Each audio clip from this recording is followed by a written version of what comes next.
Prime minister বলছেন সবার আগে বাংলাদেশ।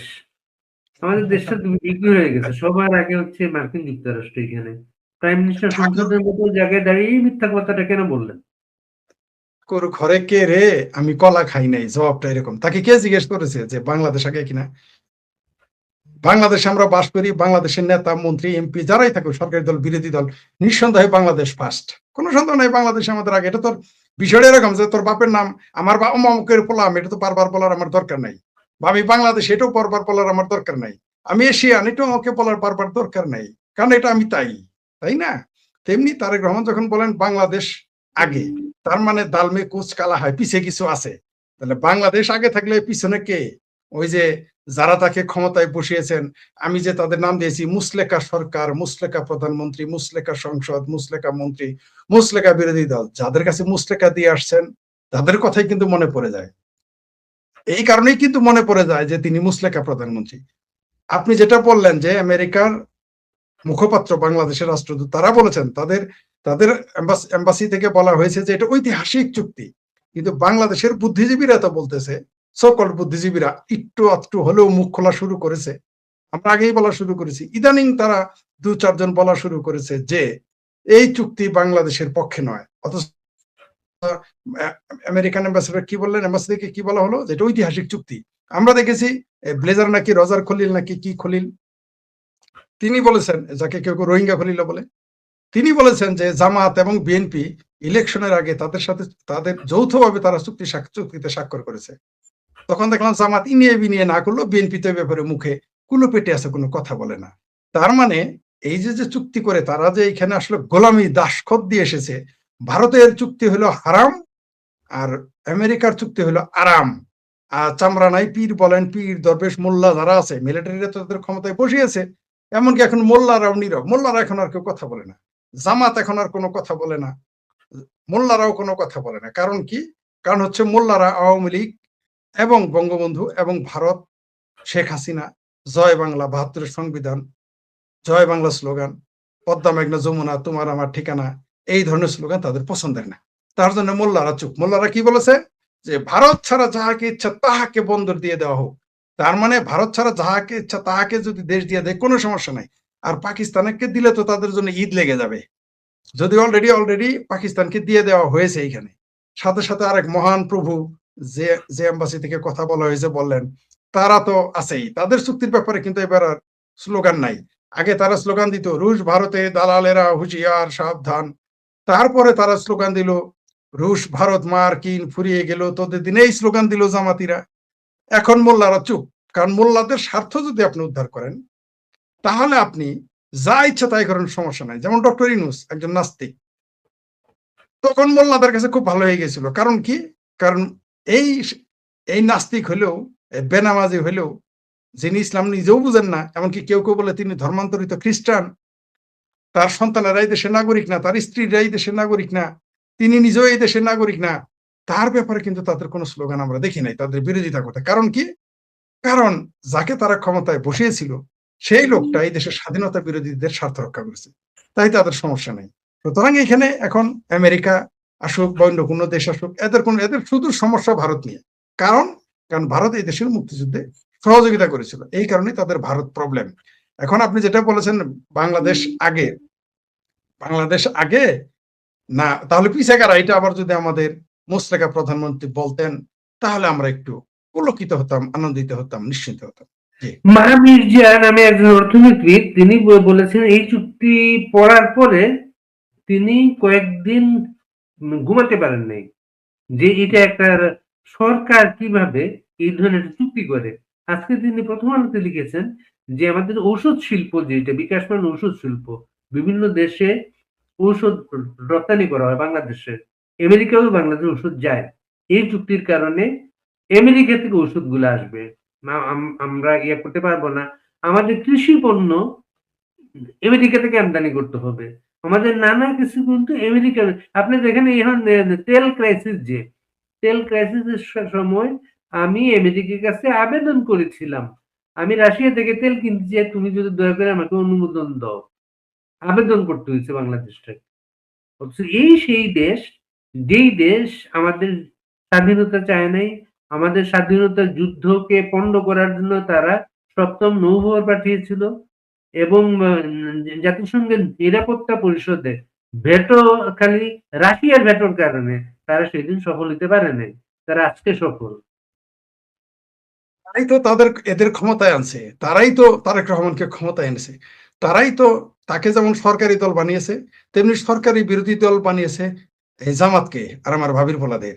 এই ব্যাপারে ডক্টর সিরাজুল ইসলাম বামদের আব্বা তিনি বলেছিলেন যে মৌলবাদী শক্তি সবসময় সাম্রাজ্যবাদী শক্তির দালাল হবে, সবসময় তাদের স্বার্থ রক্ষা করবে, তাদের সাথে যে ঝগড়া বিবাদ এগুলো হচ্ছে সাপ মানে সাপ সাপুরের লড়াইয়ের মতো। তারা একে অপরের সম্পর্ক একজন আরেকজনের মানে খাদ্য জোগাড় করে তাদের রক্ষা করে, এরকম তিনি ব্যাখ্যা মানে তার বক্তব্যের ব্যাখ্যাটা এরকম তিনি বলেছিলেন। তো এরা তো থাকবেই তাদের পক্ষে, ৭১ কি তাদের পক্ষে ছিল না, এরা তো তাদের পক্ষে থাকবে। আর তারাই এখন তো তারাই বাংলাদেশে যদি আপনি আওয়ামী লীগ তো ক্ষমতায় টুমার আসবে তাই না, তখন দেখবেন এই জামাতকে নিষিদ্ধ করা তো দূরের কথা, বিএনপি নিষিদ্ধ করা তো দূরের কথা, ওই যে আমার ভাবির পোলাদের দল আছে না, যাদের সেক্রেটারি কে সভাপতি কে কেউ জানে না, এই ভাবির পোলাদের দল গণরিয়া পরিষদ নাকি কি আরো আছে, তারপরে কি বৈষম্য বিরোধী কি ন্যাশনাল কটকটি পার্টি না যে কি যেন কি, এগুলো আবার আরেকটা আছে কি যেন একটা পার্টি আছে, তারা তাদের দলের সেক্রেটারি কে কেউ জানে না। এই দলগুলোর যদি একটাকে নিষিদ্ধ করে দেখবেন তখন কত মানুষ গণতন্ত্রের জন্য মায়া কান্না শুরু করে দিবে যে গণতন্ত্র খত্রে মেয়ে, গণতন্ত্র খত্রে মেয়ে। আর জামাতকে নিষিদ্ধ করলে বলবে গণতন্ত্র ইসলাম খত্রে মেয়ে, এগুলো স্লোগান দেওয়া শুরু করবে বাংলাদেশে, লেখালেখিও শুরু করবে যথারীতি। এমনকি এই বিদেশি প্রভু, মহাপ্রভু, সেমি প্রভু, কোয়ার্টার প্রভু, এরাও দেখবেন তখন বলবে বাংলাদেশের গণতন্ত্র খত্রে মেয়ে। কিন্তু এখন বাংলাদেশের সবচেয়ে বড় একটি দল আওয়ামী লীগ, যে বাংলাদেশকে পয়দা করেছে, সেই বাংলাদেশে আওয়ামী লীগ নিষিদ্ধ, এখন গণতন্ত্র খত্রে মেয়ে যায় না। এমনকি সেই আওয়ামী লীগকে পয়দা করেছে ছাত্রলীগ। সারা জীবন শুনেছি বাপের কোলে পোলার, বাপ মায়ের কোলে পোলা জন্ম হয়, কিন্তু কোনো কোনো সময় কঞ্চে মানে বাসের চেয়ে কঞ্চে যে বড় হয় সেটা হলো ছাত্রলীগ। ছাত্রলীগ সৃষ্টি করেছিল আওয়ামী লীগ, সেই ছাত্রলীগও আজকে নিষিদ্ধ। এখন গণতন্ত্র খত নেমে যায় না, কিন্তু যেদিন আপনি ছাত্র শিবির নিষিদ্ধ করবেন, এই যাদের পূর্ব নাম ছিল ইসলামী ছাত্র সংঘ, যারা এই আলবদর রাজাকার হয়ে কাজ করেছে, স্বাধীনতা বিরোধীর পক্ষে হয়ে কাজ করেছে, পাকিস্তানের পক্ষে কাজ করেছে, পাকিস্তানি সেনাদের পক্ষে কাজ করেছে, সেই সমস্ত দালাল সংগঠন এই সবচেয়ে রক্কাটা পার্টিটাকে যদি আপনি নিষিদ্ধ করে দেন, দেখবেন তখন বলবে গণতন্ত্র খত্রে মেয়ে। কিন্তু এখন গণতন্ত্র আর খত্রে মেয়ে যাচ্ছে না, কারণ এরা হচ্ছে মামুরা আর খালুরা, দাস আর প্রভুরা এখন ক্ষমতায় এবং বিরোধী দলে, যার জন্য আর কোনো গণতন্ত্র খত্রে মেয়ে যাচ্ছে না। তারপরে দেখেন এই চুক্তি যে লোকটা করেছে সেই ইউনুসকে রাষ্ট্রীয় মর্যাদা নিরাপত্তা দিয়ে রাখা হয়েছে, খলিলুর রহমানকে পররাষ্ট্রমন্ত্রী করা হয়েছে, মানে তারা হাতে পায়ে বাঁধা, কিন্তু এখান থেকে বেরোতে পারছে না সেটা। আচ্ছা, আর একটা ব্যাপার একটু শেয়ার করি। আমাদের ওই যে ফ্রান্সের একজন পীর আছেন যিনি বাংলাদেশের রাজনৈতিক নানা তথ্য দেন, তিনি লিখেছেন বিএনপি এবং জামাত জোটে ভোটের ব্যবধান হচ্ছে ১ কোটি। হ্যাঁ, ১ কোটি মাত্র। কাজেই এই ১ কোটি ভোটকে টার্গেট রেখে বিএনপি জামাত এনসিপি জোট কাজ করতে হবে এখন থেকে, এবং এই ১ কোটি ভোটের এনসিপি এটা সংখ্যালঘু ভোটটাকে বেশি আনতে পারবে, এবং এর জন্য এখন থেকে বেশি সংখ্যালঘু সম্প্রদায়ের লোকজনকে দলে নিতে হবে, দলে নিয়ে বিভিন্ন পদ দিতে হবে। পদ দিলে আওয়ামী লীগ কোনোদিন আসতে পারবে না, এবং সংখ্যালঘু ভোটগুলা কোনোদিন অন্যগুলি দিতে পারবে না। জেগে জেগে স্বপ্ন দেখলে তো আর কেউ না করবে না। আমিও মনে করতে পারি আমি বাংলাদেশের প্রধানমন্ত্রী হইতে যাইতেছি, আমিও মনে করতে পারি বাংলাদেশের আমি প্রেসিডেন্ট হয়ে যাইতেছি, এগুলো স্বপ্ন দেখলে তো দোষ হবে না। শোনেন, তাদের পিছনে যে খুঁটিটা আছে না, সেই খুঁটিটা যেদিন চলে যাবে বা সেই খুঁটিটা থাকবে না, ২ দিন আগে পরে তো সেই খুঁটি থাকবে না। আমরা সেই খুঁটিটাকে চিনি। এই খুঁটিয়ালারা আজ পর্যন্ত যাদের খুঁটি হয়েছে তাদেরকে কাউকে পানিতে ভাসিয়ে দিয়েছে, কাউকে ফাঁসি দিয়ে ঝুলিয়েছে, তারাই। এদেরকে ধ্বংস করতে আওয়ামী লীগ লাগবে না, ছাত্রলীগ লাগবে না। এদের যারা বন্ধু হয়েছে না, তাদের শত্রুর দরকার হয় নাই, সারা পৃথিবী জানে।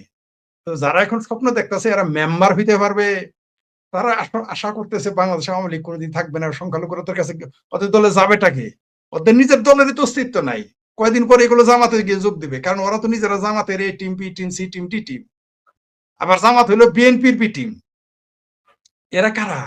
এরা দেখবেন, এরা কালকে যখন তাদের প্রভুর খুঁটিটা চলে যাবে, খুঁটার জোরে পাঠা অনেক কিছু করতে পারে। তাহলে আমার ভাবির পোলারা কোনো যে 6টা আমার ভাবির পোলা এমপি হয়েছে, ওদের বাপ দাদা 14 গোষ্ঠী কোনোদিন মেম্বার হইতে পারবো? বলেন তো তাদের। আওয়ামী লীগ যদি এখন নির্বাচনে অংশ নিত, ওরা এজেন্ট খুঁজে পাইতো? ওদের তো দূরের কথা, জামাতের 5টার উপরে সিট হইতো, 5টা পাইতো কিনা সন্দেহ। ইলেকশন তো একদিন এই দেশে হবেই। তখন দেখবো আমরা কার কত ভোট, ওই 1 কোটি ভোটের সাথে বিএনপির সম্পর্ক, নাকি 5 কোটি ভোটের সাথে আওয়ামী লীগের সম্পর্ক, নাকি সেটা মাঠে একতরফা খেলা হচ্ছে। রেফারি তাদের, দর্শক তাদের, ফুটবল তাদের, মাঠ তাদের, লাইন্সম্যান তাদের, গোলকিপার 2 দিকেই তাদের, ডিফেন্সও 2 দিকেই তাদের। এইরকম প্রীতি ম্যাচ খেলা, ওই যে এফডিসির লোকজন এসে ফুটবল খেলে না? হাত দিয়ে গোল দিলেও গোল হয়। মাথা পা না, হাত দিয়ে মারলেও তাদের সেটা গোল হয়ে যায়। অফসাইড আর কিছুই নাই। ঠিক আছে? 4-5 জনে যদি হাত দিয়ে ধরে নিয়ে গোল পোস্টে দেয়, ওইটাও গোল। ওইরকম খেলা তো হইতেছে।